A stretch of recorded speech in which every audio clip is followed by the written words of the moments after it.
I guess you can call us plumbers here to unblock the toilet, because Five Nights at Freddy's is one of the biggest turds of 2023.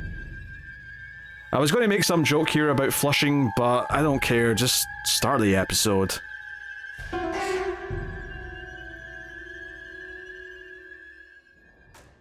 Welcome everyone to Screams After Midnight. I am Peter, and joining me is Tim. Hi Pete, how's it going? I see what you My Josh Hutcherson impression. Oh, that's your impression of him. I thought you were trying to do the answering, like the phone message from the games. Like I thought you were trying to do that tone. Oh no. I know pretty much next to nothing about the games. That's fair. I don't know much myself. I've tried the first game. Anyway, I should introduce the show first before we start talking about this. This is a horror movie podcast, everyone, and we're today going to discuss a video game adaptation by the name of Five Nights at Freddy's, which was a fairly successful movie that came out around October last year. Depends on how you look at it. Financially, it was successful. Financially, yeah.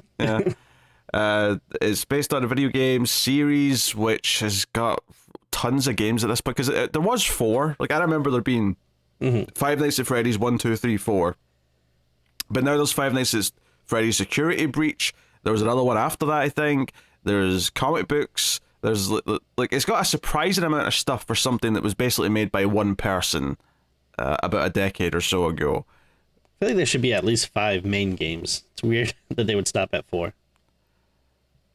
Ever heard of a quadrilogy before, Tim? I mean, well, it's called Five Nights at Freddy's, and you're not going to do a 5th game. Well, they did. They just didn't call it 5. Yeah, but I mean, to me, it sounds like.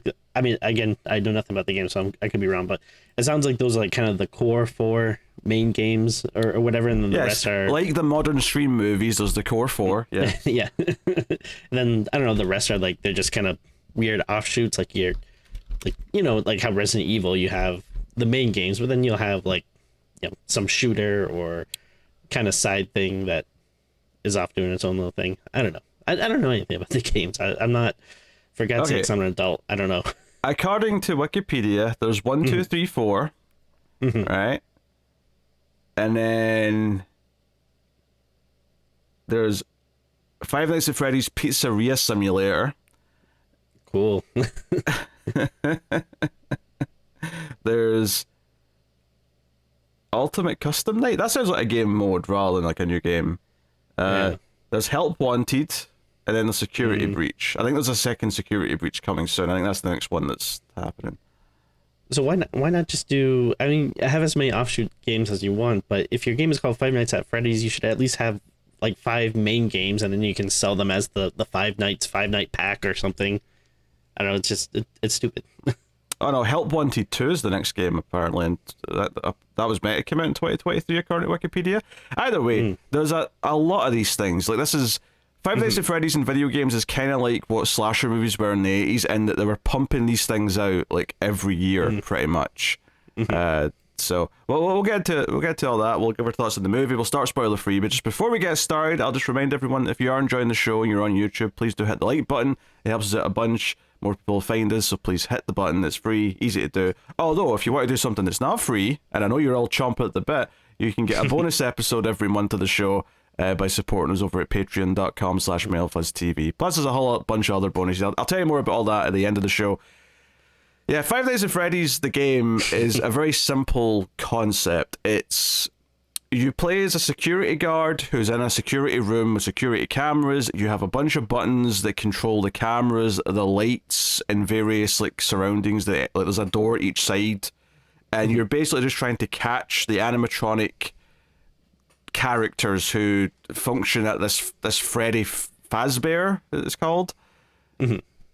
Yeah, I played a little bit of the first one like a long time ago. I never actually beat it. I think I got to the last day, and then I just I didn't play it that much, so I just never made it. Didn't really care too much about trying to. Yeah, that's fair.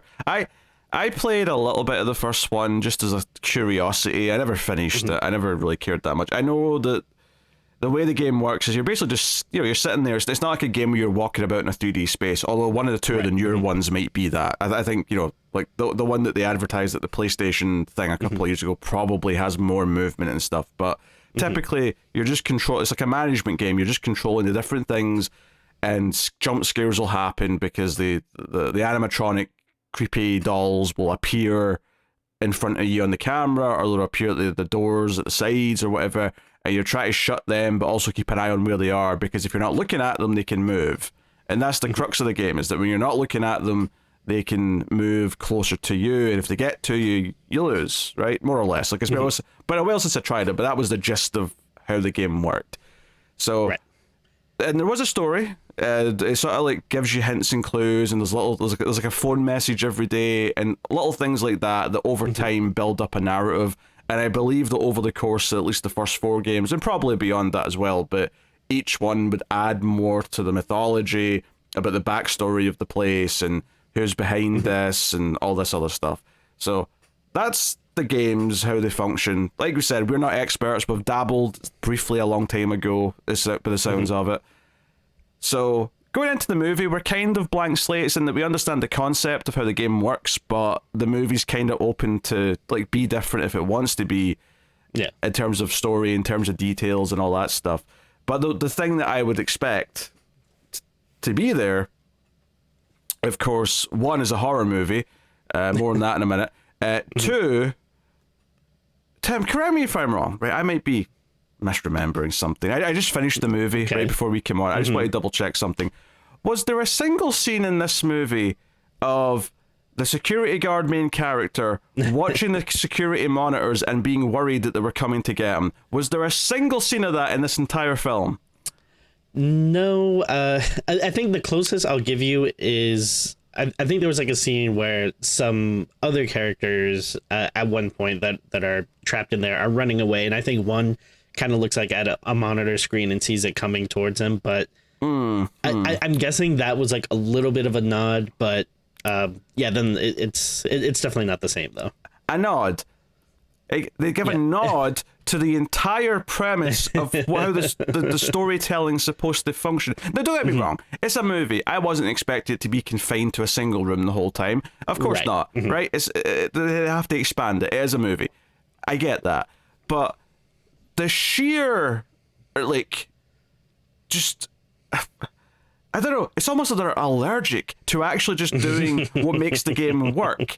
And I'm not even a big fan of the games, but it feels like if you're going to adapt it, then do the freaking game. Like, do the main thing that it does. It's just so stupid, Tim. Like, I don't care about this franchise, and I'm pissed. I'm pissed on principle. I feel like, I don't know, we've been adapting things since, what, like... 100 years since like movies started, and like people still don't generally seem to be able to get it right. It's either like, people have this thing that they know is popular, but at the same time they don't understand it, so it's like a bunch of like 50-year-old movie execs that are like, well, we know people like the name of this thing, but it's not there's no movie here, so we really gotta add a bunch of stuff and make all these changes. Or I think sometimes we have a problem now with, definitely not this movie, but, other examples where they are like way too, engrossed in making it like perfectly accurate, or having like so many fan moments and nods that it's just, which isn't the right choice either. That's like, if you're being a slave to the source material in that way, you're kind of, like, adapting is supposed to be, okay, what's the feeling the original work gave you? What are the core elements that make that feeling? We want to have that, we want to create that, but it's in a new medium, so the way that the jump scares worked in the game, where you're anxiously trying to, press buttons and whatnot, that may not quite translate immediately well to film, but, okay, how can we do that using the language of film to convey the same feeling, the same ideas? Yeah. And instead, they make a PG-13 movie that for large stretches of it does not even resemble a horror movie. They neuter what's supposed to be the villainous force in the film repeatedly by making them not scary. And on top of that, this movie's almost 2 hours long, And like almost instantly, I went into this actually kind of optimistic, Tim. Believe it or not, despite the reception to it, despite everything else, the opening scene played out. We get introduced to the main character, and I'm thinking, you know what, this may not be so bad. I can see why it might review poorly. It's not like most of the Friday the 13th movies I like reviewed that well, but I might enjoy it for the carnage that it might bring. I might enjoy it for all these things. But almost instantly, I was like noticing like bloated story elements, right? There's a scene early on. We're introduced to the main character played by Peter from Hunger Games, right? And he gets fired from his job. He's a security guard at a mall. Something happens. We'll get into that in spoilers. And he gets fired from his job. And can I just say that he's very lucky that all he got was fired, and like he should be in jail.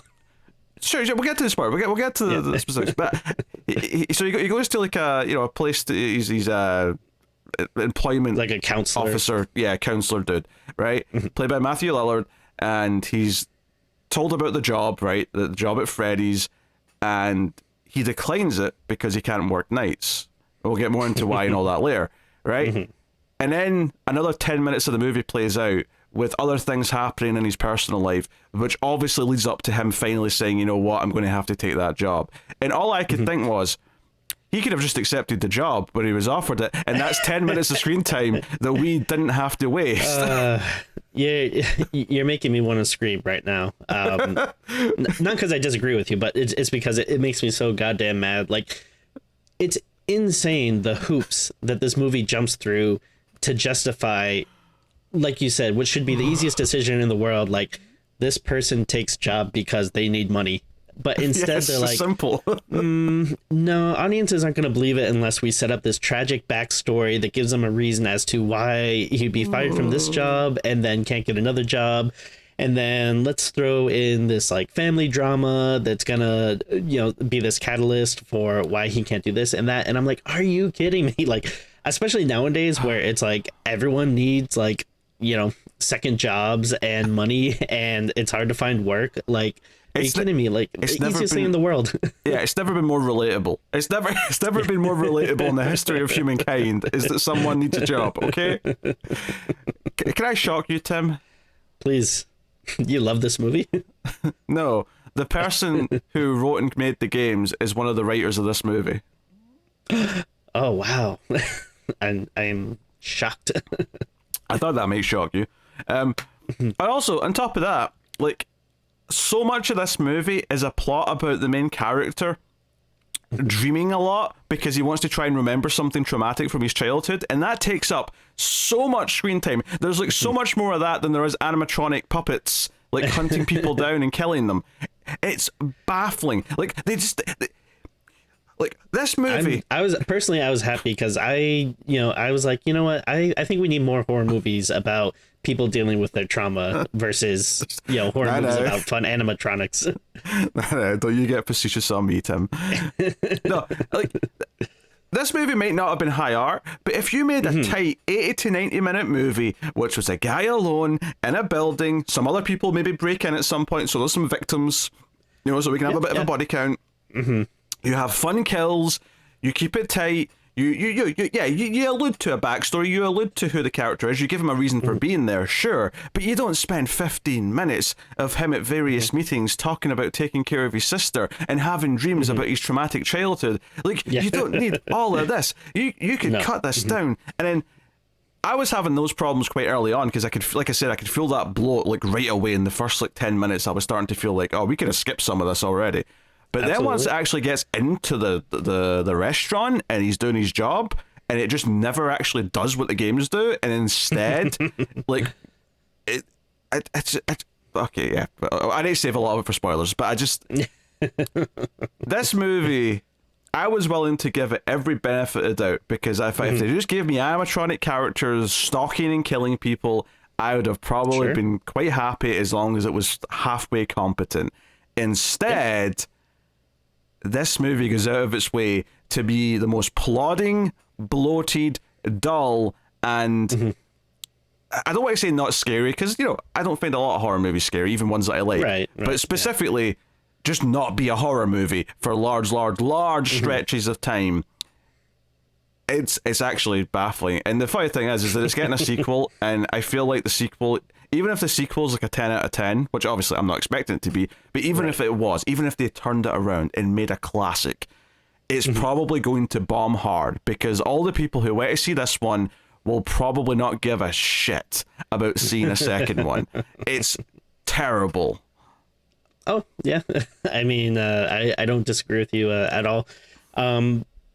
Yeah, I mean, on a technical level, like, I don't know if it's like, you have the things where it's like, all right, well, I mean, it's not like it looks horrible and the animatronics are fine and the performances are fine, but yeah, there's so much like story problems, like all the stuff you're just mentioning, that this is the kind of movie that it's not just like bad and I'm like, oh, okay, I didn't like that, I'm done.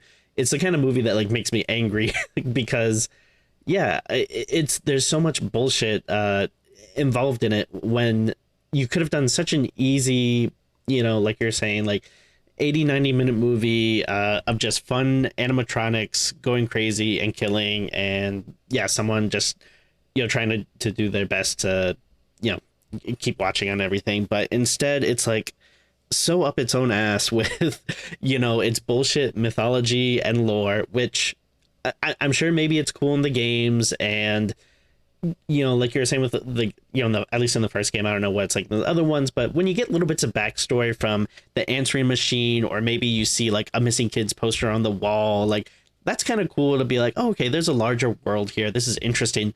When they spell everything out for you, and like the most bullshit way, in these like dumb dream sequences, and oh my god, the way like every character has to be like related or in on it.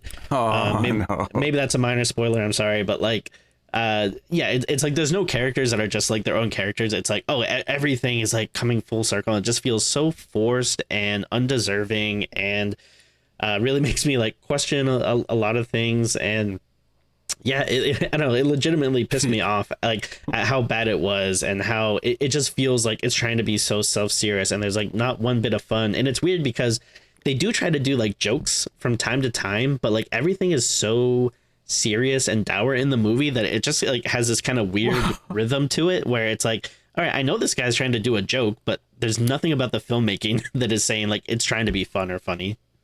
Tim, you saying that makes me think and reminds me of the one really weird comic relief character, which is the lawyer, who right feels so out of place in this movie. There's like a part of the plot is that the main character's auntie is trying to take custody of his little sister away from him, and she's got this lawyer, and he's just like this aloof guy who's always staring at his space, and then doesn't seem to like know what he's doing whenever he's like he's only in like 2 or 3 scenes, but he really stuck out as being like you feel like you're from some sort of more goofy, light-hearted movie, and this right.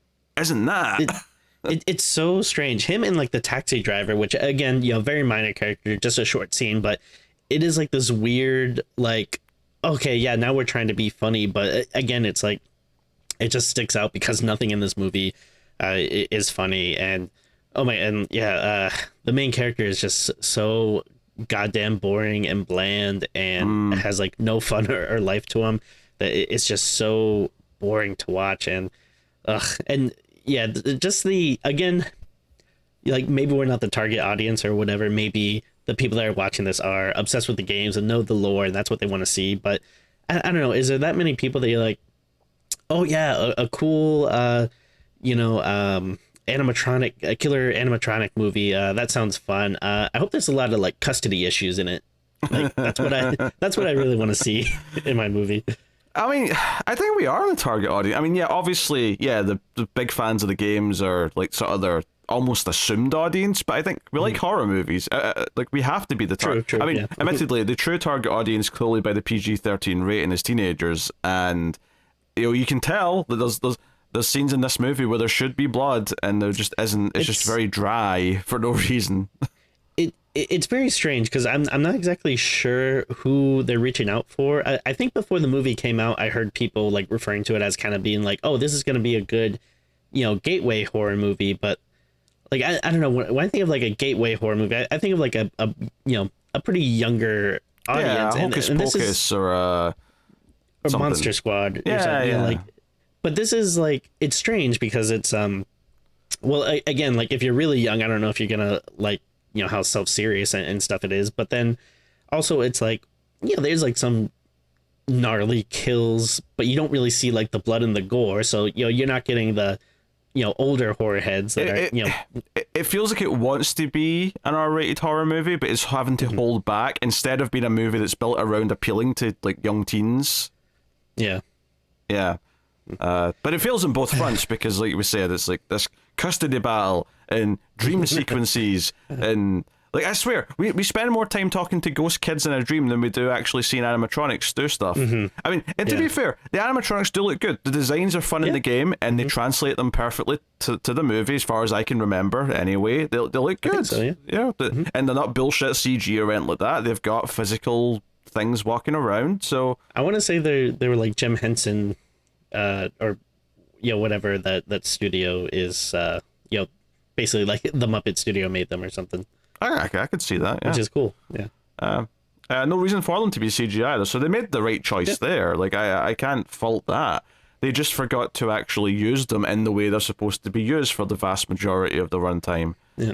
And again, I don't know if this is a thing from the games, or maybe it's something that people like, but you kind of alluded to it earlier where you said it feels like they neuter them. And again, it's hard to talk about a lot of this stuff without spoilers, but there's kind of a thing they do in the middle of the movie where it's like, oh my god, I hate this so much. Like they're not a threat anymore. They're like, yeah, they neutered them. You know,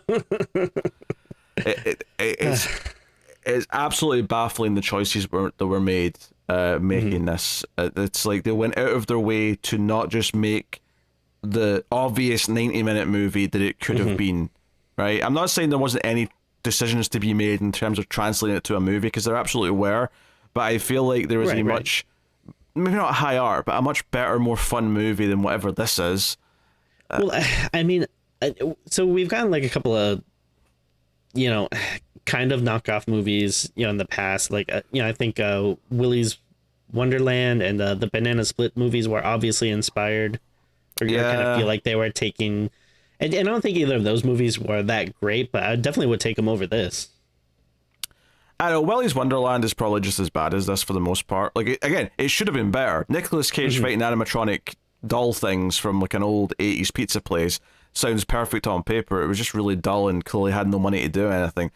Yeah, I would still say it's better than this. At least it didn't like, it was just kind of bad, and then I was done with it though. But like, it didn't, as you know, enrage me as much as this. I would say the Banana Splits one is definitely the best of the three, which is not a high bar, because it wasn't a great movie by any means, but it was definitely better than this, and that's saying not much, but hey.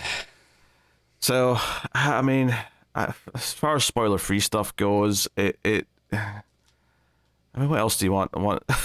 I mean, nothing really. The story was, you know, made me the most angry. Everything else about it is just, you know, pretty bland. Like, and the direction, you know, I guess it's not horrible, but it's just whatever. Bland. It's not like, the music, nothing really, you know, noteworthy there. Yeah, the director, Emma Tammi, I looked her up to see if we'd seen anything else by her. She did The Wind, which we did do a few years ago. Oh, yeah. Insert your fart jokes now. But no, that was like a Western horror set in, you know, old Western times. Yeah. That's a very strange, like, leap from that movie to this.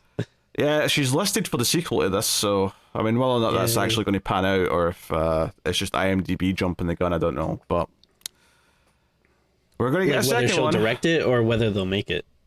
Direct it. I'm pretty sure it's definitely happening. It made enough money that there's no way they're not doing a second one. But I mean, the thing is, it's it's. I think it's very bad, but it's also it's IP. It's a name. It made money, so that's enough. I suppose the one hope is that you could effectively just have new characters at the restaurant with the animatronics, and with a different story, you could potentially have the movie that would actually be fun in a sequel. It would just happen to be called 2. Admittedly, it being the same director doesn't fill me with much hope of that, but there's no reason why it couldn't be better. I assume, I wouldn't be surprised if it's the same writer, especially if it's the creator of the games. I wonder if part of the reason why he was the writer is like if that was part of the licensing deal or something. Like, okay, yeah, like if you want the movie, you have to write it.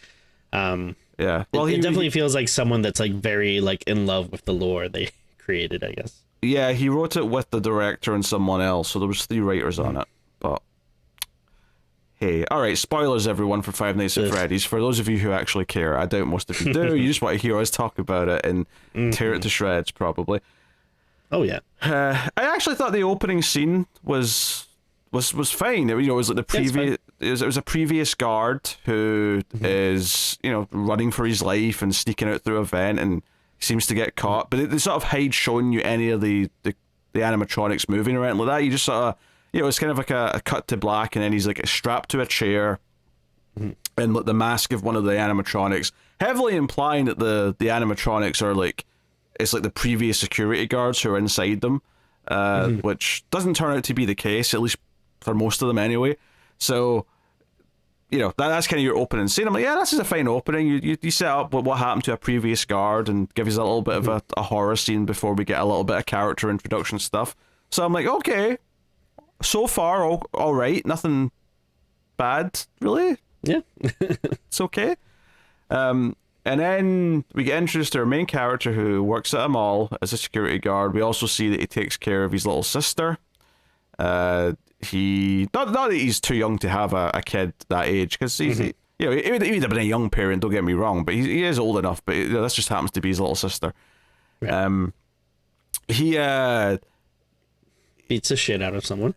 he sees a man sort of drag a child by the wrist, and he thinks it looks suspicious, and he runs after him. And if he just tackled him, and then the guy explained it's his son, and then he said, "Oh, I'm so sorry, sir," maybe he wouldn't have got fired. But instead, he tackles the guy and punches him like 10 times in the face before he's pulled off by another security guard. Which, again, I mean, that's assault, just... Yes, that's very much assault, yes. Just getting fired is very lucky. Like, the fact that he's not in jail or... I mean, maybe, I guess the movie moves kind of quick, so maybe, like, in a couple of weeks, he'll get, like, the civil lawsuit or something, but I imagine he's going to be, like, sued into oblivion. It's the sort of thing where if he just sort of tackled him and, like, sort of, like, pinned his arm behind his back and just sort of restrained him, it'd be like, okay, he may still get sued for that because the guy's innocent, but at least he's not using excessive force. Instead, he just immediately starts punching him in the face over and over and over again, which makes it there's no gray area here. Right. It's just straight up battery. So, I mean, and again, if you want to like do a fun movie, you could have him go and tackle him, and then like, maybe he's about to punch him, and then the kid's like, "Daddy, no," and then the kid's like, "Daddy, uh-oh," like something like that. Like, I'm not saying that that's great, but just off the top of my head, like that could be... I don't know if you realize what you just did there, but you said the kid's like, "Daddy, no." Oh, you said the kid says, "Daddy, no," and right. And the kid's like, "Oh no, Daddy." Wait, what? you basically described Josh Hutcherson's character as the kid. You said kid twice. No, okay. No, like the kid's like, "Daddy, like stop," or like whatever, like don't hit my daddy, and then Josh Hutcherson is like, "Oh no, what did I do?" I knew what you meant. It sounded like you were calling Josh Hutcherson a kid.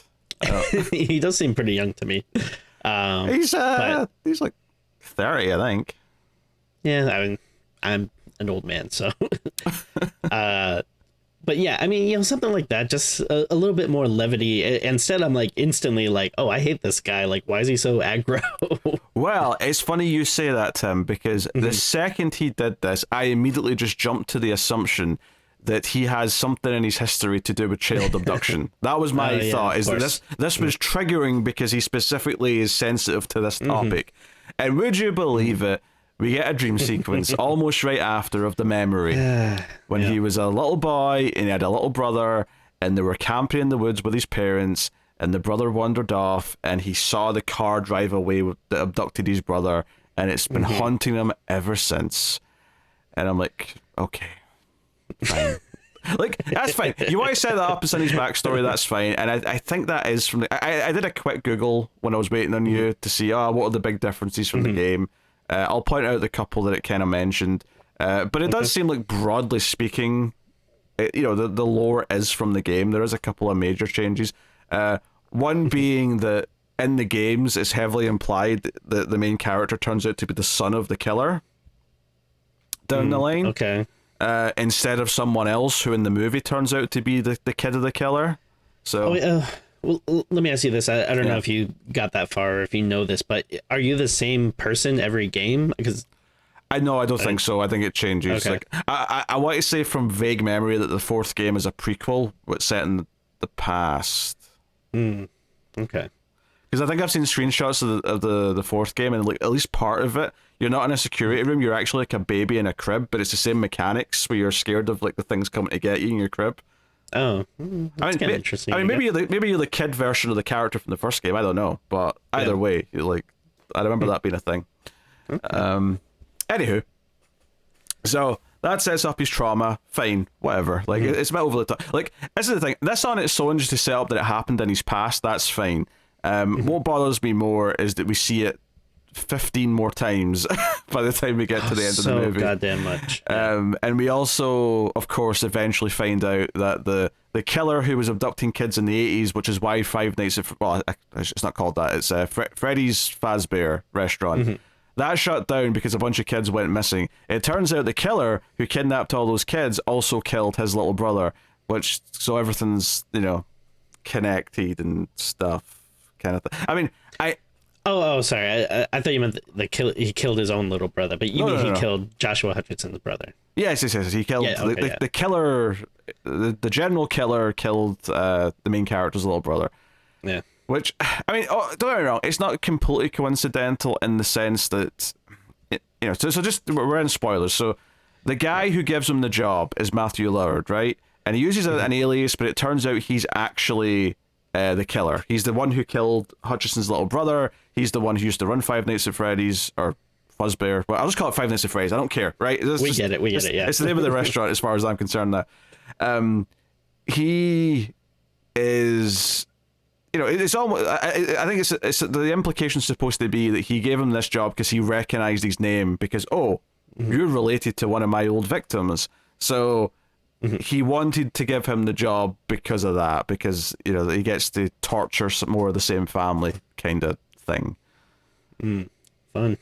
Yeah, but that's not to say that there's not a lot of bullshit connections in this that I hated, because there is.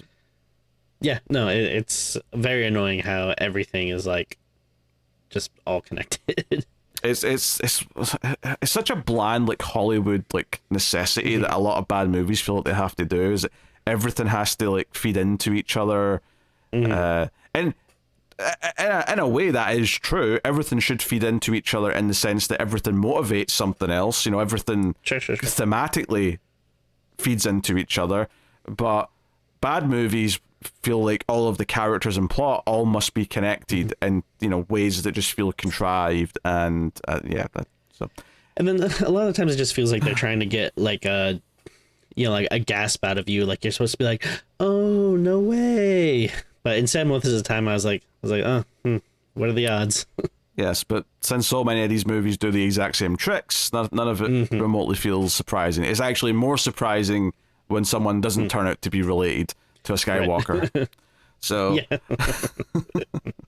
or a Palpatine, as the case may be. Like I said, like he goes for this meeting for the job. Matthew Lillard tries to sell him on it, but he's like, I can't take nights because he's got a kid to look after. But so it's like, we know you're gonna take the job, just take the job.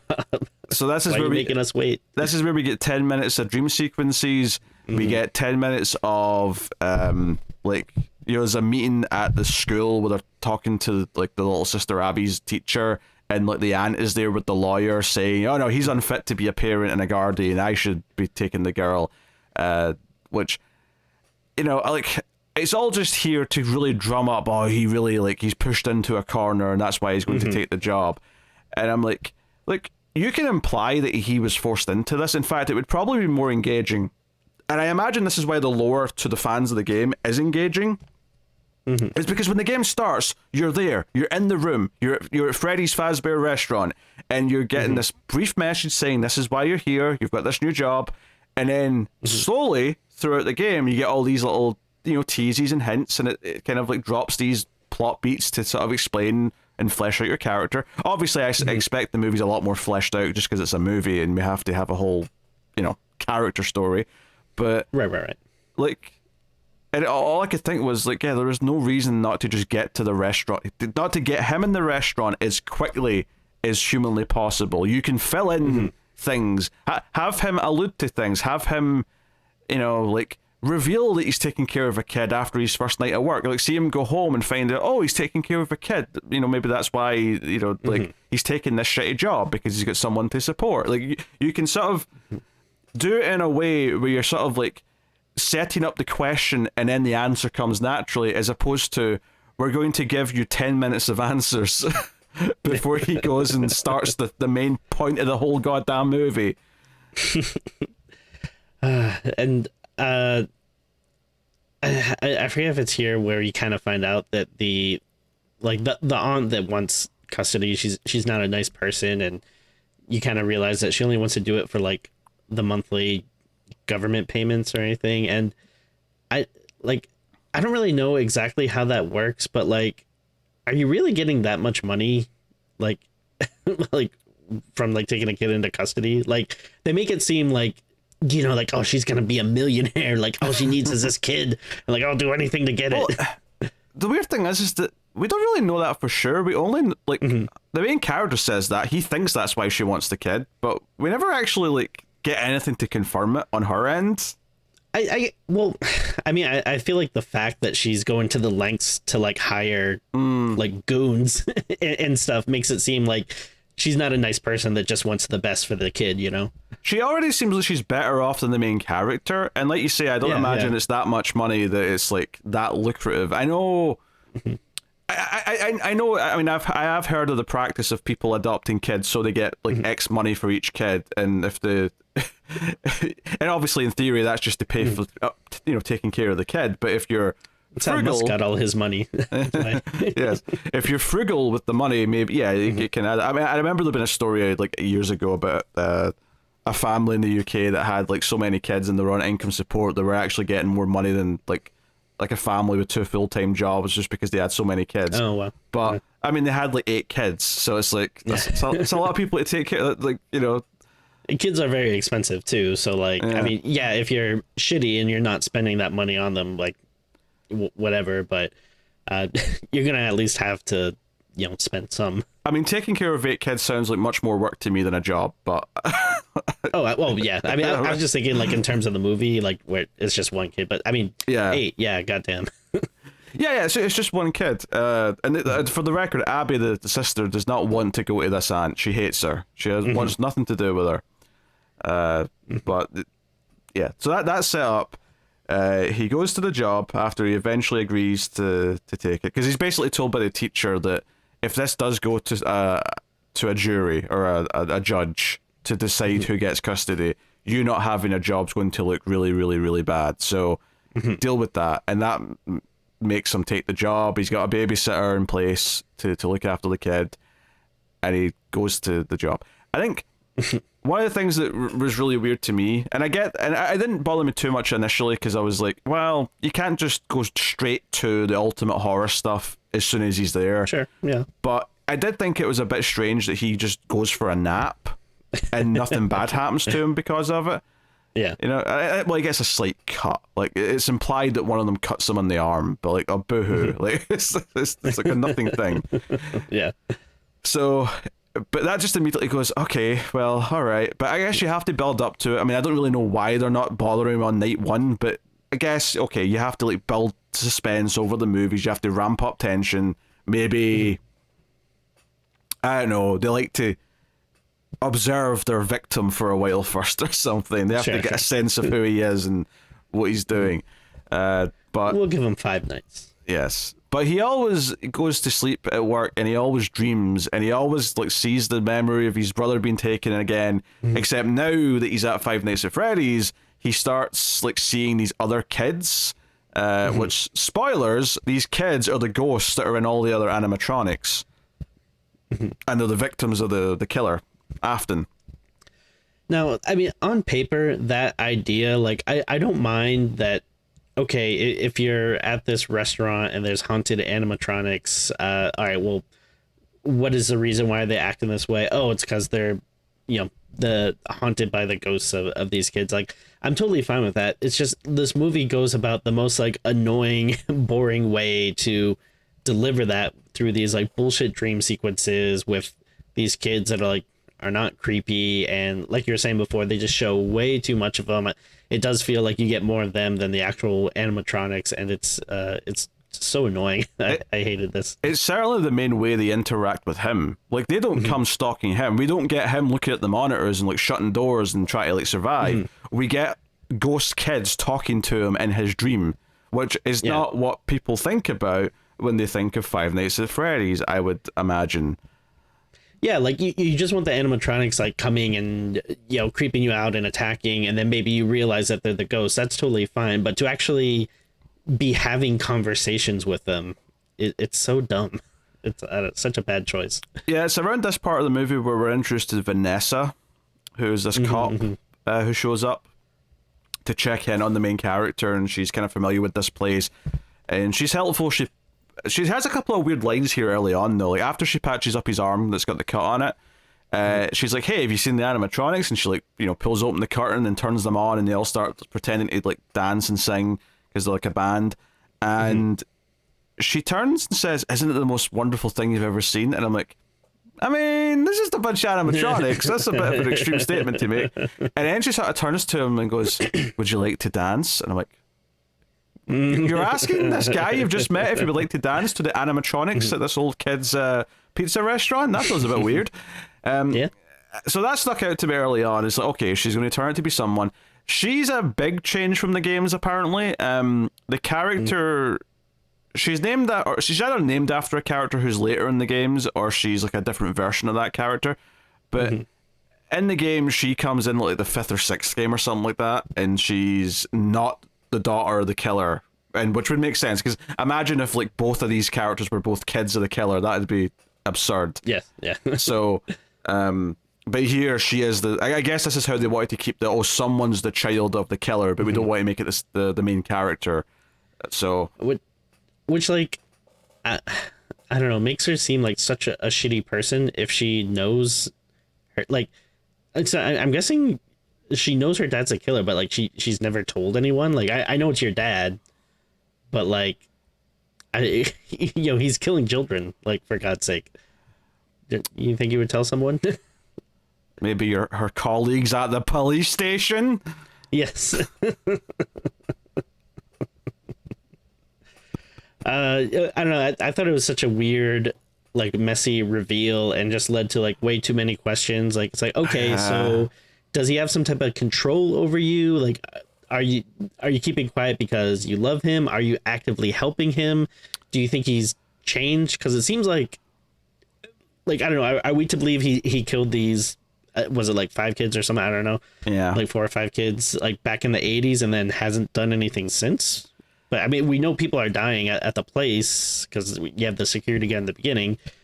Does she suspect him? I don't know. Like, I think she knows that he's behind it. I think he controls her not in like a supernatural way or anything like that. I think he just controls her in the way that a parent's kind of like brainwashed their kid. I think what they're going for here is a sort of redemption thing where she wants to like warn the main character. She kind of tries to subtly, and then by the end she does end up intervening to help save him, and kind of almost dies as a result, although she's in a hospital bed at the end. So if we get a sequel, she's probably going to be back. Which, by the way, I was thinking I vaguely recognized this actress that played Vanessa. She was the lead character in Countdown, if you recall that movie. I think I expunged it from my brain a little bit, but that's fair. That's fair. So she leaves them be, but gives a bunch of weird warnings and says some weird things. And that's basically what night 1 was, unless I'm forgetting something. I don't think so. So after this, we meet the babysitter has a secret meeting with the aunt and the lawyer. Apparently the aunt was paying off the babysitter to try and find evidence in the main character's house that he's doing something illegal. So even the babysitter can't just be another character. It has to be like working for the bad guys. And because she's not found anything, like, well, we need to get him into trouble somehow. So the aunt says she'll pay this random guy, who I guess is the babysitter's boyfriend, although they never really say that. I'm just making a leap there. Seems like it, yeah. Like, how about you go and break into the restaurant, the Freddy's Fazbear, and wreck it, and therefore he's done a bad job because, you know, people have broken in and wrecked it, and he'll get fired and he'll look bad again, so it'll make him look terrible. So they agree to do this, and at this point in the movie, okay, there's been a lot of padding at this point, but I'm thinking, all right, fine. They're doing something smart here. They're setting up a reason why a group of characters will be there to be fodder, to be body count for the slasher style movie that we're presumably building up to here. And that was fine. And I thought, oh, that'll be like, you know, in a normal paced movie of this type, I'd expect that to be something where they sneak in while he's there and they're sort of moving around, and it's like a big chunk of the movie where they've been picked off one by one. Instead, they break in like the next day, and they're there during the day when he's not there, and the animatronics, you know, obviously hunt them down and kill them. And it happens all in the span of under 5 minutes, and then it's done, it's closed, we move on, and it never, you know, like, obviously the main character finds their bodies like way later, but like it's not like an ongoing thing like I thought it would be. It's like a very one and done quick turnaround. So a couple of things. So first of all, the start of the scene where they're at the diner or whatever discussing their plans, like you mentioned earlier, that's where they have the weird lawyer character there, and it's just a strange scene because it seems like it's trying to be funny. It has the lawyer, it has like the waiter who's kind of trying to be a little goofy, and like they're getting mad at him, but again, it's everything just feels so forced, and it falls flat, and it just feels like so out of tone with the rest of the movie. It's just strange choices to me. And then the plan is kind of weird to me because it's like, oh yeah, like, you know, we're gonna break in and then he'll get fired, but then it's like you said, they break in during the day when he's not at work. Like, I don't know, it, like, I feel like that's not his fault. Like, I mean, maybe he'll still get fired for it or whatever because, you know, I think Vanessa says he forgot to lock a door, and that would then be his fault if he did that. But that didn't. I mean, they didn't know he was going to do that, so it was kind of that was almost just a stroke of luck, I guess, if that's the case. And then also, though, like you said, the kills are just so, like, they could potentially be pretty cool. Like, there's someone that kind of gets, like, you know, eaten in half or whatever, but it's all in shadow and there's like no blood or anything. It just feels very, not the kind of gruesome, cool, gory kills that you'd want. Yeah, like I was thinking, this is the start of them acting like a horror movie, but then it also ended up being more or less the end of them acting like a horror movie as well. Right, yeah. Because later on, there's not really that much to it. Because this is the thing, is that because the babysitter's now dead, because she was with this group, the main character can't find a babysitter, so he has to take Abby to work with him, and he's like, hey, you're going to come with me, you're going to just sleep in a tent in the security room. And I thought, oh, this isn't such a bad idea. That gives like maybe more stakes. So, because at this point, I'm still hoping it's going to turn into kind of what the game is. Maybe they're just saving it for, that's what they're building to. They're building to him being in that room with her and try to protect her. And that adds like extra, because, now she's in danger. He's not just trying to save himself. He's trying to save his little sister. And that adds some extra, stakes. But instead, like, there's a couple of, creepy moments potentially where he hears something and she gets up and wanders around and maybe something could happen to her, but very quickly she makes friends with the animatronic. She already talks to imaginary friends all the time anyway, so she starts making friends with the animatronics, and we get to this point where the main character walks out and sees her talking to them, and the animatronics even turn and look at him as if to be like, yeah, we're talking to her, what of it? And the next day he goes to Vanessa and is like, hey, you knew, didn't you? You knew they're alive. And she's like, yeah, it's the ghosts of like all these missing kids that are inhabiting the animatronics. They're being friends with her. And this leads to a scene when he brings Abby back that night. And Vanessa's there too. Abby's like, this build a fort. So The kid, the main character, Vanessa, and the animatronics together build a fort using the tables. And they're even lying around together in a circle as if they're all happy. And I'm like, how am I supposed to remotely feel anything resembling horror when you've neutered your deadly killing machines this much? I like, it's gone. You've killed it. It's dead. Yeah. No, they're like, they become like E.T. or something. Like, they're cute, friendly, like, kid sidekick instead of, like deadly killing machine. I think there's like the scene too where, like when they kind of first see what's going on, when like she's screaming and he runs into the room and he's like, what's happening? And she's like, they're tickling me. I thought I was going to die. I was like, oh my God, this is so dumb and cheesy. And I don't know. It feels like it kind of wants to be like heartwarming or something. Like they do like a, like a montage with like rock music and stuff. We're all like playing and having fun. And it's like, yeah, this is just so not what I envisioned this movie to be. Not at all. It's so weird. And I guess like, what if like halfway through, like, I don't know, like a Nightmare on Elm Street or something, like Freddy's just hanging out with the kids being like, yo, you guys aren't so bad. Like, yeah, you're pretty cool too, Freddy. Like, it'd be so weird. I guess the point is that they're going for almost like a Megan style thing where it's like, oh, it's friendly, but there's like a motive and like over time it's going to get scary potentially, but they never, like, there's not enough time to actually develop that. And I think because you've done this first, like without even like it felt weird to me that the main character's first proof that they're alive and moving around is in this way where they're actually just being nice, because it was like, wait, you're not going to like have him thinking he saw them move and be scared by it and like have him get paranoid, and like I would assume that would be part of the start of the movie early on when he's starting to, he's not quite believing yet that they're moving around, but they are, so he's seen hints of it, and he, like, there's no build up to that, there's no tension to it.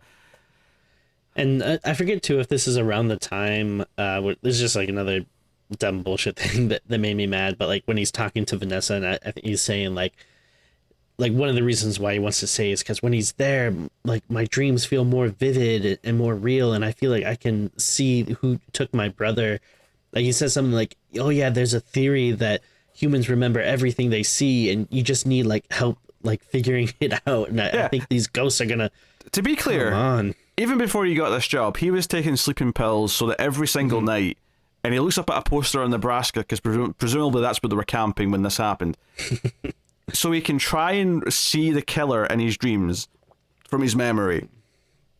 And when he talks to Vanessa, I think this is when she comes to him and like gives him shit for like not locking the door. He says, no, I like being at Freddy's Fazbear because like it's like I'm connected to my past in a way that I am nowhere else. So I'm trying to unlock that memory. So that's why he's intentionally going to sleep. He's taking sleeping pills to go to sleep every time he's at work to try and I'm like, so you're telling me that every single night you go to the Freddy's place where the animatronic things that are supposed to be this terrifying killing force that you're terrified of and try to defend yourself from in the games, that is, you're going there and sleeping every night and not having basically any consequences for doing so. Yeah. I know eventually, once they're mad that he's not wanting to give them his sister later on, they do kind of like hurt him. And this was actually one of the scenes where I thought it was really bad that there was no blood, because it's like in the dream the kids are running past him and slashing him with like knives, and he's sort of like, oh my arm, oh my leg, and he gets slashed like maybe 5 or 6 times, and every single shot you can't see any of these cuts, you can't see any blood, he's just kind of holding parts of his body and pretending that he's been hurt. It looks really, it's just very unconvincing, I suppose I'll say. And it's another missed opportunity where, okay, so, essentially the games play like, things are coming at you and you're trying to be able to see and know where they're coming in order to stop them. So here's another potential scene where, again, it's not in the office with the TVs, so it's not exactly like the game, but you could try to maybe, work it a little bit more to be like that. Like maybe he's kind of looking side to side and seeing, kids disappearing in the trees or something. But yeah, instead it's just this kind of boring scene where they're just running real fast and it's like impossible to see. So one just slashes them and he turns around, then another one does, and it's just boring. And also, it's like, oh, I guess the kids have knives, or like they all just I guess little knives. Like I feel like, the animatronics are very like distinctive, and each one has, I assume, like kind of a different style. Like, one has a cupcake, one is very big with big teeth, and I think one's like supposed to be faster or whatever, but it doesn't, in the dream sequence, just like, oh no, they're all just the same and just have knives. I think there's a blonde kid who it implies is the Fox animatronic at one point. It kind of like shows you him, like, and he fades into the darkness and then the animatronic walks out. So I think that was implying he's specifically that one, but for the most part it doesn't really matter. Like, the other kids are just kind of standing there. The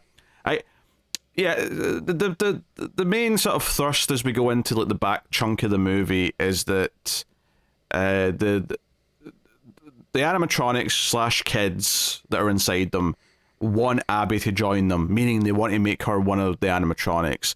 And when they basically say in a dream to, this sounds so stupid as I'm saying it, in the dream with the main character Mike, they say to him, hey, we'll tell you who killed your brother if you give us your sister. And for a second he almost says yes, but then he's like, well, no, wait, actually no, I'm not giving you my sister. That's nonsense.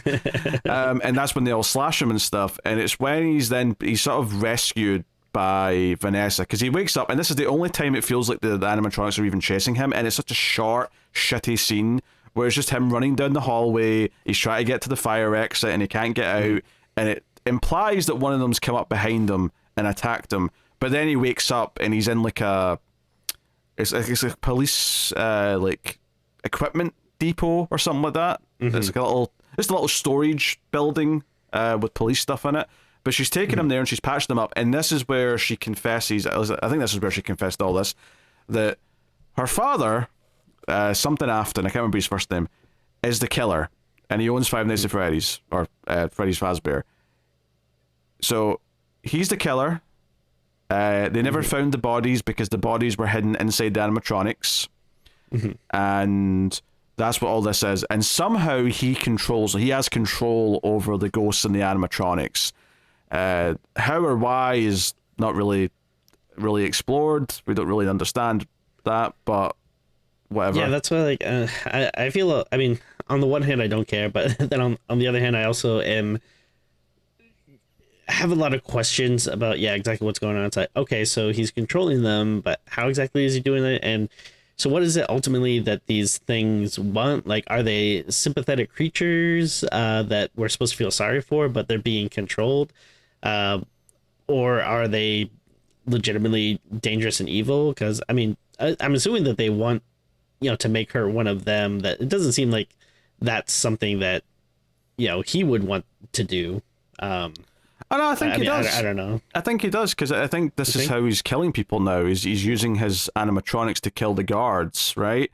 And I think now that there's a kid involved that's coming to the restaurant, I think him controlling them is, I think he's like, hey, you could have a new friend. Like, I think he wants her, like, this is how he's, like, fulfilling his urge now, I guess. Yeah. Yeah, that's how I read it anyway. If this felt like how he's still killing people, is that he's doing it through them as opposed to, the way he used to do it. That, although as we see at the ending, he does have his own his costume that makes him look like one of the animatronics that he goes about in. He's the big yellow bunny. Cool.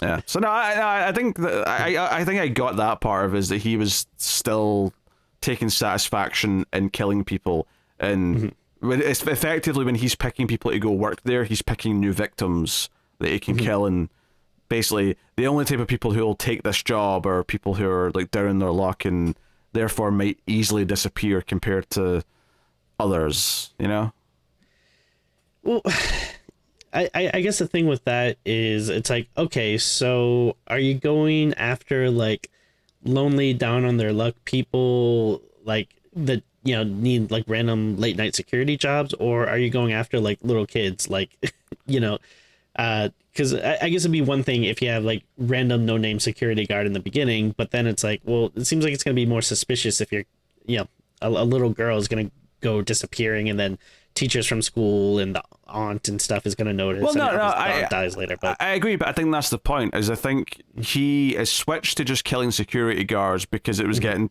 it was too much heat. It was too much suspicious to be killing kids. I think when the main character Mike took his little sister to the restaurant, it was basically offering a kid into the lines then, and I think it was like, oh, now there's an urge to do this. There's an urge to like kill her now because now he's got an opportunity.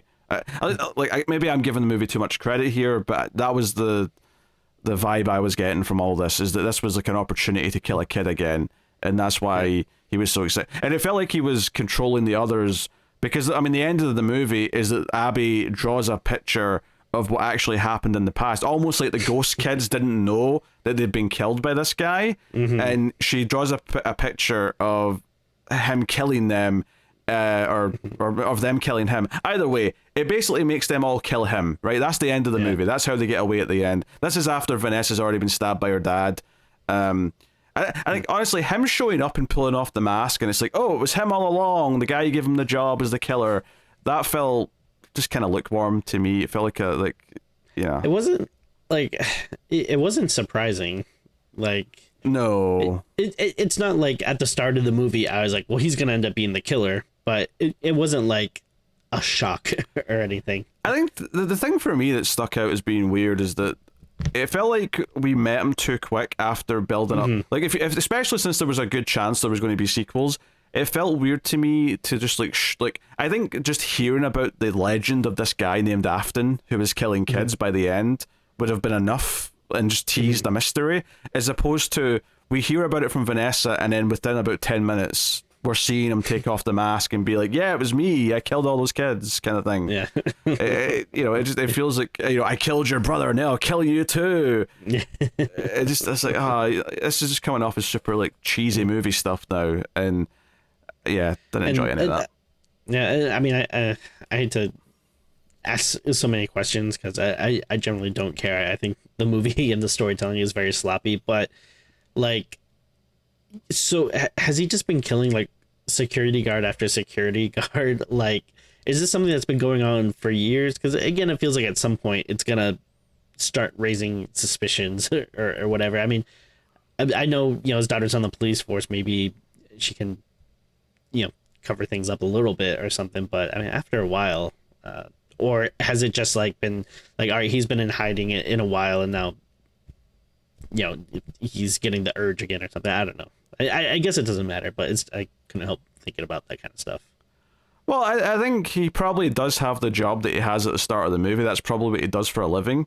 But my assumption is that this job isn't actually in the system. It's not something actually on the files. So there's no record of him sending people to this place to work. He's just doing that off the books, as it were. So there's no record of him sending someone there. So therefore, there's no evidence that anyone ever went there. And so as far as the official records go, I imagine all these people who go there to work just are missing people. They don't know where they went. Unless they happen to tell someone they got a gig and told them where it was, like the police wouldn't even know to check that place. I mean, if it's like one person every couple of years, fair enough. But yeah, if it's like, one person every 5 days, eventually, yes, there will be someone that has friends or family that would tell someone about their job. I do think it was probably more spread out than I don't think he was literally getting a new victim like immediately after the previous. Like I suspect he probably had to wait for the right type of person. He was probably, he's probably picking his victims as best he could. Sure. Yeah, not that I'm saying that to be foolproof by any means, but I imagine if someone comes in and is like, yeah, I'm I've got a big family and I work nights because of this reason. Like I'm sure he tries to wean out some of the more suspicious potential victims. Right. Was there anything indicating like when this took place? Because I'm trying to I don't think like I saw like, I mean, I don't know if it's supposed to be modern. Like I feel like maybe I'm wrong, but I don't like remember people having like cell phones or anything. But the only reason why I ask is because like I feel like at their home they had stuff like they had like very old looking TVs and like Yeah, I noticed that. I think in the moment I just assumed that this was like, oh, he's poor, so he's got this ancient TV. It's their parents' house that maybe, died a while ago, and he hasn't really been able to upgrade anything. That said, though, it's not that old a TV. Like it's one of those like DVD player inside the TV things. So it kind of puts it in the 2000s, which I think actually makes sense from the timeline that they set up at the with the backstory, because the whole idea that these murders happened in the 80s. This is when the restaurant was open, and Vanessa says, "I loved this place as a kid," which would imply if she was a kid in the 80s and she's like 30 or whatever now, that would mean that we're probably in the early 2000s, right? Yeah. That stands to reason. And like you say, I don't remember any phones. That said, I mean, mobile phones did exist in the early 2000s. They just weren't smartphones. Yeah. I don't see anyone using those either, I don't think. But again, doesn't matter. As just curious. But I'd say that's fairly likely. But if it is present day, it just means that he's got a bunch of old stuff because he's struggling for money, and that's just kind of it. But you're right though. There's no like phones in the movie, so mobile phones. Obviously, the famous kind of like message saying this is what you do at the job is just a phone call to start. It's not a phone message. That's just something Matthew Lillard says to him over the phone. Yeah, and you mentioned before how he's looking at that map of Nebraska and he's having those dreams. So do we know where this takes place? Like, is it in Nebraska, or is it a completely different state? Just the reason why I'm wondering is because it's like, oh yeah, what would the odds be that he lives there, but then the killer was also in the same place he was vacationing, and now it's like also in the same town where he's getting the job. You know what I mean? I don't know. It's not where the main movie takes place, because at one point when Vanessa sees the poster, she says, "Why Nebraska?" which to me implies they're not in Nebraska. Sure. Yeah, that makes sense. So then they just happen. Other than that, I can't tell you a damn thing, Tim. That's all I can offer you is that one piece of evidence. Because again, it's just like, my God, the coincidence that they would just happen to run across this child killer when they're on vacation, and then that killer just happens to live in their hometown. And again, it just, everything just seems like so conveniently connected, and it's dumb, I think. I mean, you're not gonna get any arguments from me. Like I try to piece things together the best I could based on what the movie offers me. But even if I do, I'm not saying it's satisfying. I'm not saying it, right. is engaging. Oh, sure, yeah. And and the thing is, a lot of this stuff wouldn't matter if the movie was more fun and over the top, maybe a little cheesy. Then you wouldn't really care about this stuff. But when it's trying to be so, serious and dramatic and making you care about these characters, it's like you can't help but think of all these kind of things and just how silly they are. And for the record, I just want to make it clear, they should make us care about the characters. There's nothing wrong with that being the goal. It's just the way this movie does it is bloated, drawn out, and melodramatic, and doesn't succeed in it. I want to like the characters and root for them, but I don't want it to be because they have this traumatic experience, and I'm like so invested in him resolving his grief and all this kind of dumb stuff. Again, it's execution. Like that sounds fine. Like you can that could be a great reason to root for a character. You just have to set it up properly. You just have to set it up in a way that you're not annoyed every time they bring it up because they just keep beating the same beat over and over again. Yeah. We didn't even mention, so before the ending takes place, Freddy actually goes to his house to pick up the little sister and kills the aunt off camera. We just see her legs. We don't actually get to see a murder. But and they get a cab ride back, which is played for laughs, like you said earlier.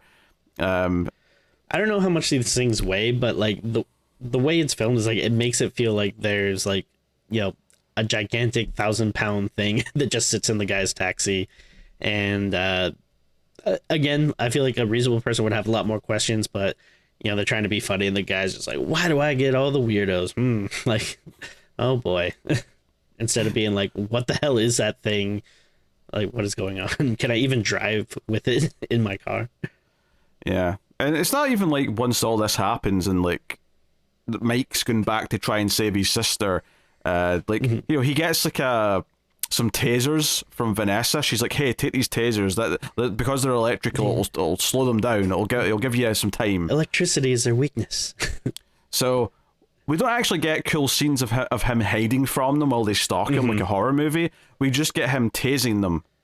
That's all we get, which is very anticlimactic. Yeah, it freezes them for whatever amount of time, and then he's able to go and try and get his sister, who almost goes into this deadly looking, you know, animatronic that's got all these like trap spike things that are going to close in. But he gets to her in time, and then the ending plays out like we said. Killer shows up. Daughter Vanessa tries to like redeem herself by stopping him. He stabs her. And then ultimately the kid saves the day by convincing all of the animatronics to kill the killer instead. Which begs the question, are they good now? Are they still going to hurt people because he's gone now? I don't know. Yeah. So a few quick things. One, I do hate this thing when they do this in horror movies where, you know, because it's kind of a trope when you have like the little kid that befriends like the monster or the evil thing, and they think it's like, oh, it's like my imaginary friend here. They don't realize it's dangerous. But I don't know, like it always just feels. Tim, are you aware there's a movie called Imaginary with this exact plot coming out? Yes. Pretty soon. I believe. Soon. Yeah. Oh boy, I haven't been to the theaters in a while, and if that's like the first movie I see in like months of not going to the theater, I'm gonna be very upset. But you have a choice in this matter, Tim. You realize that, right? It's very hard to do. I mean, maybe it's easier for some people, but with two kids. No. Right. Tim, I'm saying you could just choose not to go see that. That's how easy this choice is. I'm not saying you should see other things first. I'm saying you could just choose to not see it. You know, the fans are gonna want it. They're gonna be demanding the Imaginary episode. I mean, I know we have to do it at least when it comes out in VOD, but come on, like. But so anyway, though, this trope where you have the little kid and they're like, oh yeah, this big monster thing is actually my friend, and I just hate in movies like this where it just feels so unbelievable to me that it's like, okay, this kid is like this thing is like so creepy, and that's like a little ghost, and your aunt is like passed out on the floor, and the kid's just like, oh look, she fell asleep, and the kid is not like freaked out at all. Like they're just like, yeah, this is all right. Like I mean, I don't know how old technically the kid was supposed to be, but like, you know, if you're not like 3 or 4, like, you know, if you're at least like somewhat old enough, like I feel like you would be freaked out by this, and I just always hate in this when it's like, oh no, they're my friend, and it's dumb. Yeah, and I really can't emphasize enough like how much there's large stretches of this movie that are about him in his dreams, or about talking to Vanessa, or like the actual horror movie content of the film is so minor. And that's not to say that you have to have like suspenseful scenes all the time for it to count as a horror movie. I am not saying that at all. But typically in a horror movie where you do like have dips, you know, peaks and valleys of like the tension, then it dies down. Right. You know, I just rewatched Nightmare on Elm Street the other day, right? Oh, nice. Just because I felt like it. And one of the things that I'm going to compare it to with that movie here is that in that movie, even when there's not a scene where she's like, you know, falling asleep and Freddy Krueger's chasing after her, the plot in between those parts is about that. It's about her saying, oh, I'm scared of this thing happening. How do I deal with this? And everything's about dealing with the horror element of the story, because that's the main driving force of the whole thing. But in this movie, for the vast majority of the runtime, at no point does Mike, the main character, think there's anything dangerous about the animatronics or dangerous about where he works. He's just concerned with doing his backstory stuff. It's never even a concern to him that these animatronics either like are a bit creepy, or for a good chunk of it, he knows they're alive. He knows they're walking around, and he just goes to work the next time like, oh, this is a weird thing that I'm involved in. Oh well, no harm, no done. And I mean, no offense to, you know, Mr. Hutcherson or whatever, but I guess he's not like a horrible actor, but this character is just so goddamn bland. And yeah, if you compare it to something like Nightmare on Elm Street, like, I don't know, those feel like you get to see the characters having fun and talking as teenagers, where like when you're introduced to this character, it's just like immediately him being so angry and haunted by his past, and he just, everything is just so serious, and I don't know what I'm gonna do. Like, I don't know. I like to see my characters, like, I don't know, have personalities or have fun, and not just constantly being worried or driven by their grief or whatever. I wouldn't want to like just say he's a bland actor based on this movie, because this movie is obviously not a great example of anything. Right. But to be honest, I remember thinking he was very bland in the Hunger Games movies as well. Like, he was like the main love interest, kind of. It was kind of a love triangle, I guess. He wasn't the only one, but I remember thinking he was bland in that and had no chemistry with the main character, and so I'm not particularly impressed with his output thus far, but admittedly I only have this in Hunger Games to go on, so take your pick. Yeah, and then the kind of like you were saying before, like, okay, are these animatronics good now? There's kind of like a little thing like right at the end of the movie where they're like, I think the sister Abby is like, oh, they're all alone now, like, can we go visit them? And he's kind of says something like, well, you never know, maybe. Like, it's like, I mean, even if they ended up doing the right thing, it's like, I don't know, I still wouldn't trust these gigantic supernatural killing machines. Also, like, just in terms of I hate this in horror movies. This is like, I'm going to kind of shit in something that's otherwise good here. But the ending of Haunting a Hill House, right? Mike Flanagan's show on Netflix. Oh, sure. Right? Pretty solid horror story throughout. Lots of characters, some interesting filmmaking.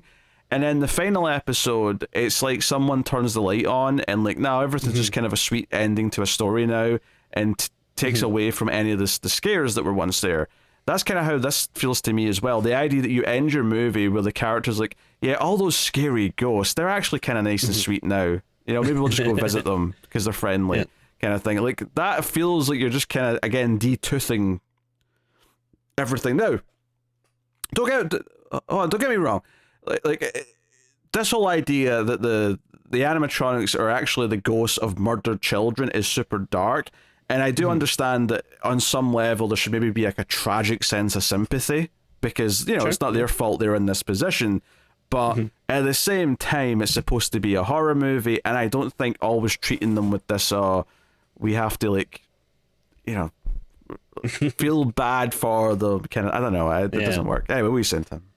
I was just gonna say, like, I'm not necessarily against having a happy ending, for a horror movie. Like, that's fine, but kind of like you're saying, like, when it's too sweet and saccharine, it just kind of leaves like a bad taste in your mouth. I think you can have a happy ending, but I think a happy ending that completely, I don't know, like, almost de-horrifies whatever whatever the main antagonist was.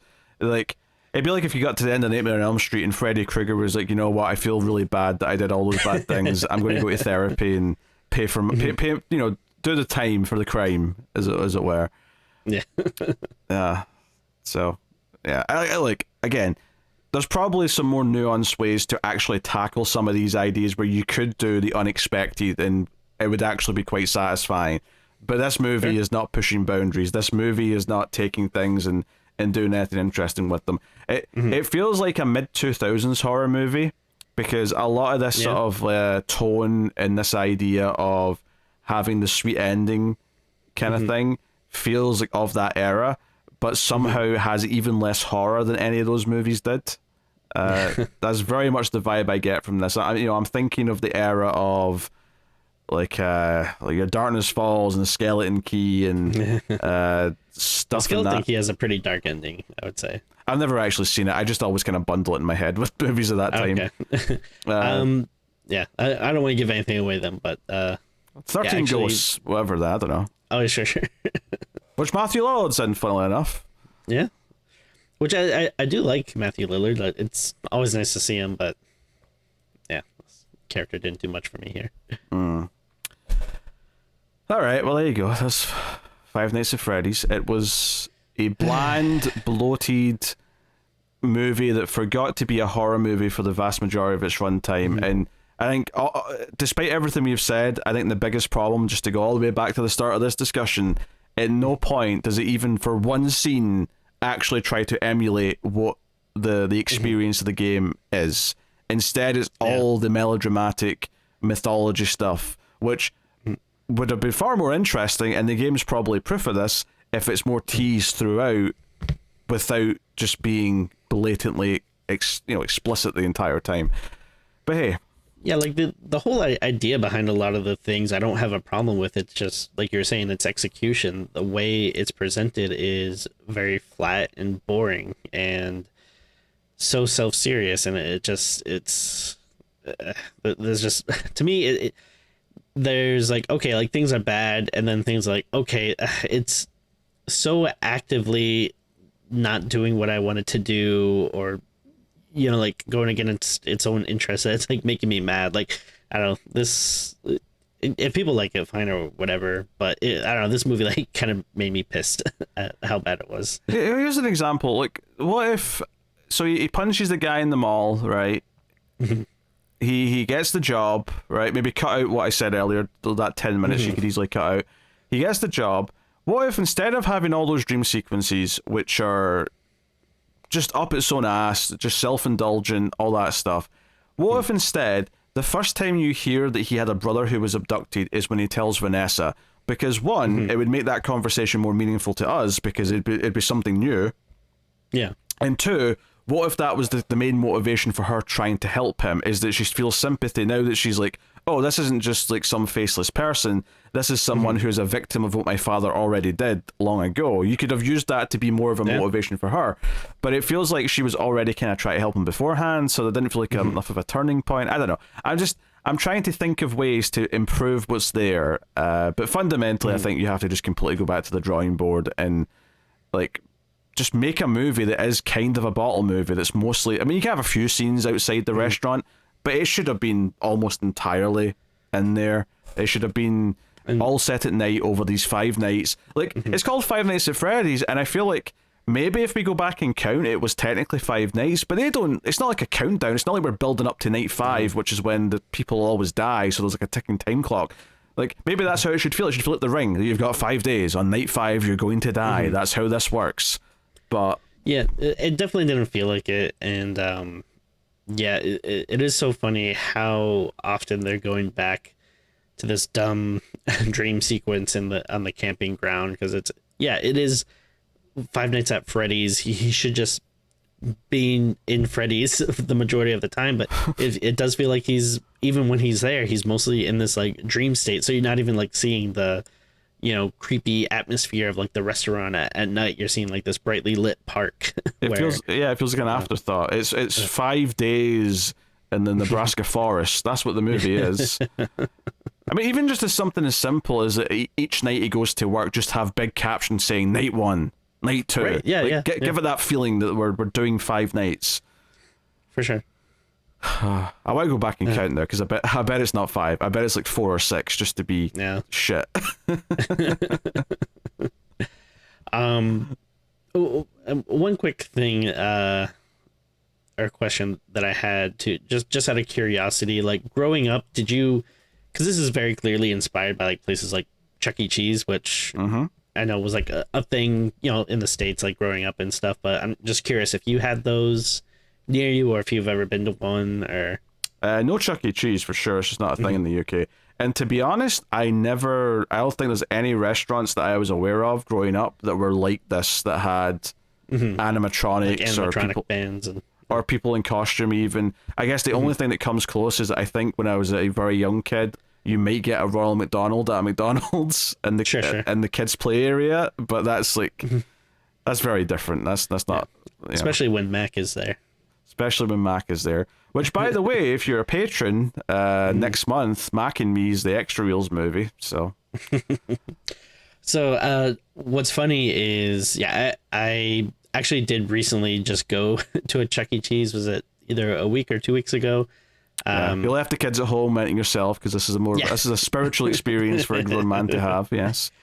No, that one of our neighbors, their kid was having a birthday party, and so we thought it'd be fun to take the kids. Not realizing that when we went on a Saturday afternoon, there was like 6 other people having birthday parties, and it was like the most crowded, loud experience. And what's funny though is I think they said that they're phasing the, like, you know, there's one of those random news articles like maybe a couple of years ago or something that said they're like phasing out the bands at Chuck E. Cheese, and I do wonder if, you know, part of it is because, you know, people like closely associated with like Five Nights at Freddy's now, because I feel like, you know, just seeing those kind of animatronic bands, like that is what your first thought is. But yeah, the one near us actually still had the band, and it is funny, like they do kind of look creepy, like just sitting up there.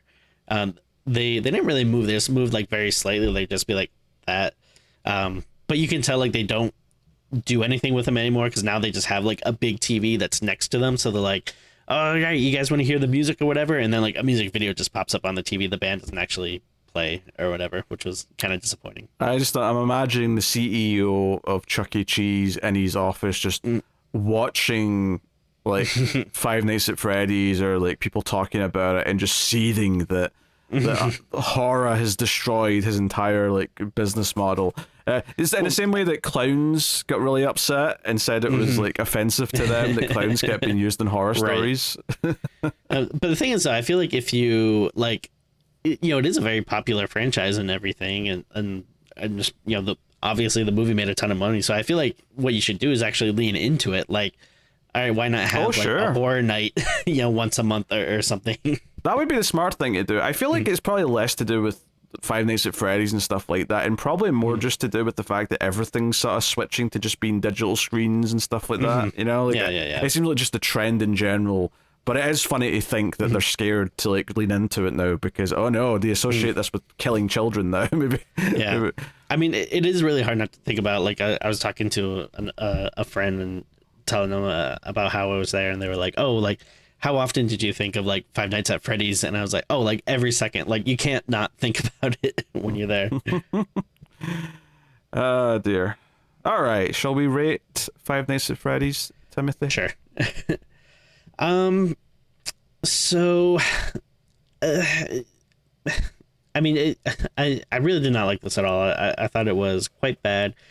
On a technical level, yes, there is, you know, the standard minimum, you know, that you have for a movie where it's like, okay, well, you know, the things are lit so I can see and I can hear, and I had a lot of, you know.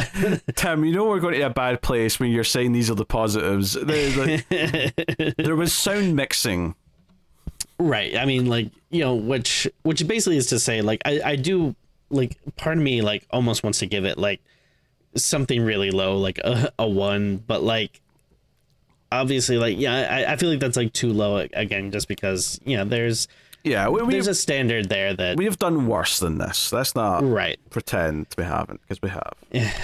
But, I don't know, because of, like, you know, technically, like, most of the stuff like the story, I think, is offensively bad, and that's what's really going to bring the score down to me. But I mean, everything on the outside of that, I think, is more just kind of generic or bland. Like the direction, the music, the acting, I don't think any of that stuff is overly bad, which means that, like, you know, I can't give it, you know, a super low score, like I said, like a 1 or something. But because of the story, again, it is so into its own mythology, and it's bending over backwards to do all this crap to justify stuff that does not need to be justified at all, and there's like no fun at all. And yeah, for that reason, I think I'm gonna go maybe a 2.5. I don't know. I really didn't like it. I actually watched this twice because it premiered on Peacock during October, and I wanted a new horror movie to watch, and I was curious, so I watched it then, and I wasn't happy with it. And then watching it the second time for the show, I was even more like, stuff was even more glaringly bad and off-putting. And yeah, again, it's like, it's very bland and generic, but I don't know, in a way that just really makes me like angry and mad, especially when there's so much stuff that feels like you didn't have to do this, you didn't have to make it this long, you didn't have to, come up with these like reasons, and like you said, like that's it's a big thing that it's like not just at least trying at any point to get out of here to like to give you like the actual game. Like at no point is it emulating like what like made the series popular or whatever. And again, this is coming from someone that doesn't know much about the game, so if you're a super hardcore fan, you're like, actually this is very, I believe, reminiscent of the later stuff, whatever. I don't know, but I believe there's a lot of Easter eggs to the mythology from the games, but like I said, just from playing it once for an hour, this movie feels nothing like playing the game, and that feels like a big missed opportunity. I do think like sometimes people think that like Easter eggs justify like a good adaptation. Like just because you put something on the background does not make it like relevant to the source material or whatever. Like it's very irrelevant. No, I I don't know if this is a better or worse adaptation than the first Resident Evil movie. Like this is probably closer to the mythology than that first Resident Evil movie was. But the first Resident Evil movie at least had characters in a lab fighting zombies. Like, I mean, I mean, they were always in a group, so it never really felt like an actual Resident Evil game. But just as a point of comparison here, it's something they usually seem to just don't get. Even like the newer Tomb Raider movie, which we were hoping was going to be more like the games, she was surrounded by people all the time. There was never any like Lara Croft on her own doing shit by herself, and that's what you're doing in the game the whole time. It just felt so disingenuous, just constantly being surrounded by people. But anywho, I'm going to give it a 3. It's really, really, really bad. It's baffling how it just avoids, even for a single scene, doing the basic setup of the game. Yeah, the security monitors are there. He's in that room, but he's usually going to sleep.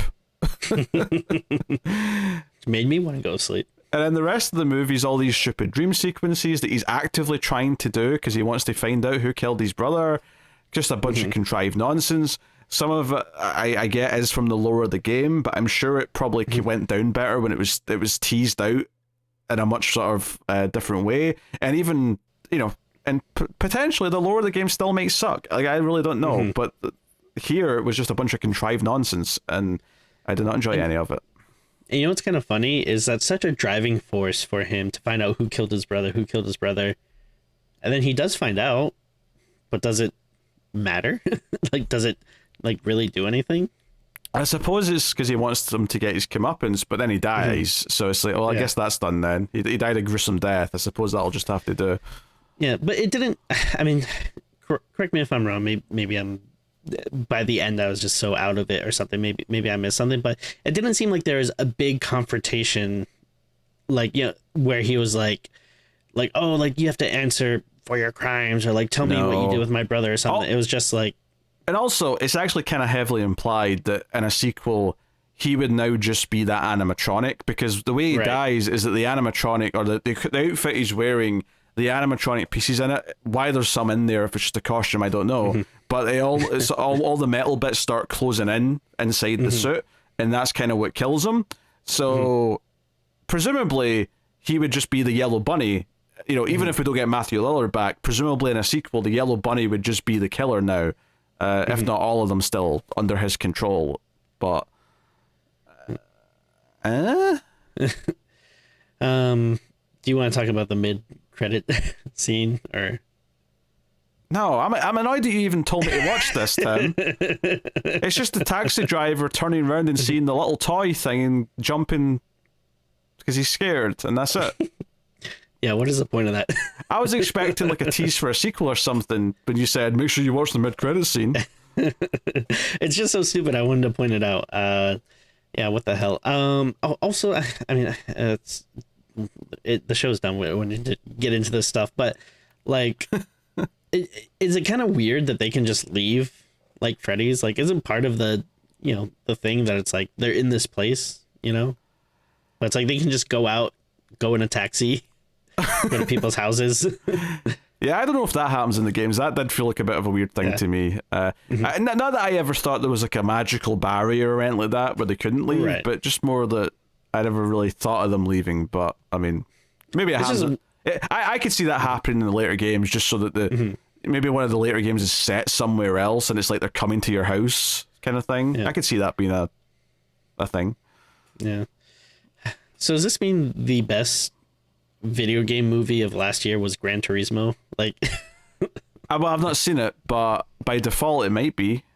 And I can already hear the cries. But what about the Super Mario Brothers movie, guys? It was not good. Okay, it wasn't terrible. It was better than this. I'll give it that.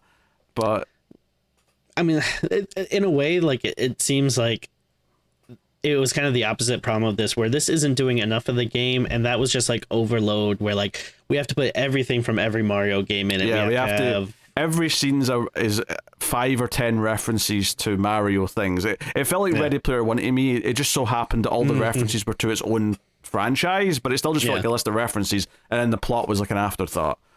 Yeah. Who would have thought? Gran Turismo, video game movie of the year. Well, I mean, The Last of Us TV show. I mean, I know it's not a movie, but that definitely, that was definitely much better than any of these things we're talking about.